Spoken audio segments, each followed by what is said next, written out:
You may have noticed a thing on the news in the last day or so. It's created a bit of a splash, actually, and I use that word advisedly because it's all about wet weather. In fact, extreme rainfall across parts of the UK in recent years and the implications that has for our knowledge of the climate and what we can expect in the future. What Johnny is talking about is a Met Office report about our climate. Now, that all sounds very dull, but bear with us because it is time to get serious here at Weather Trending. It's an important piece of work and it has massive ramifications for all of us in the future. Could be a game changer, this. Yeah. You might remember some floods of the winter of 2013-14, although you might be thinking, which floods are they? Are they the ones in Boscastle? Are they Cumbria?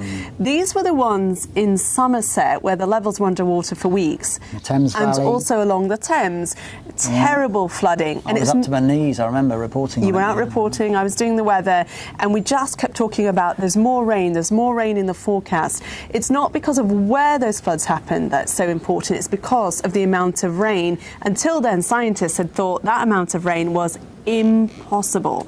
But in that particular month of January 2014, the impossible happened. And so scientists started scratching their head and thinking, well, how on earth could that have happened? We've got to go back and work out our climate from scratch again. Yeah, so the scientists went back to the computers, ripped up everything they knew pretty much, and started asking the computers some very complicated questions about how our climate behaves. Complicated, but we've broken it down for you here on this roll of paper towel with some of Johnny's best artwork as well. You're quite the artist. Like that. Now, basically, what we have is a person, stick figure, walking along the coastline at the beach.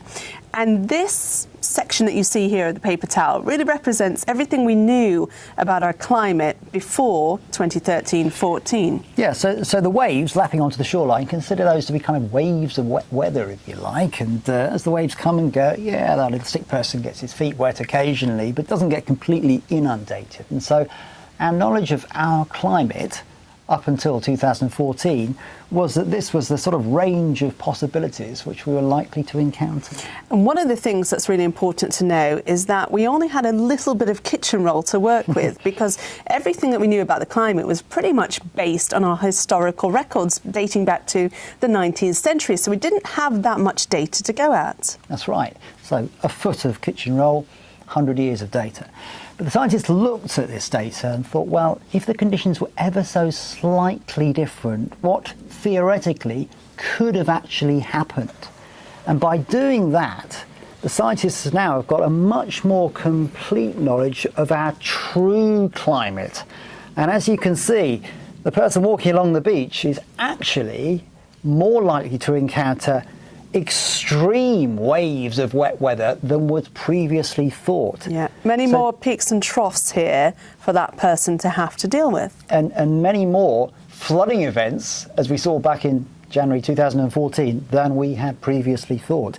And this is just extreme rainfall. It raises the question, I've been talking to other scientists about this, if this is the implication for extreme rainfall, what does it mean for other types of extreme weather? Like temperatures? Yeah, heat and cold and snow and strong winds. So a lot to mull over for the scientists, and we haven't even factored in climate change. Yeah, climate change will also load the dice in favour of more extreme weather events anyway. So it does look like going forward, these are the sorts of things we're going to have to deal with. Serious science, huge implications, all on some paper towel.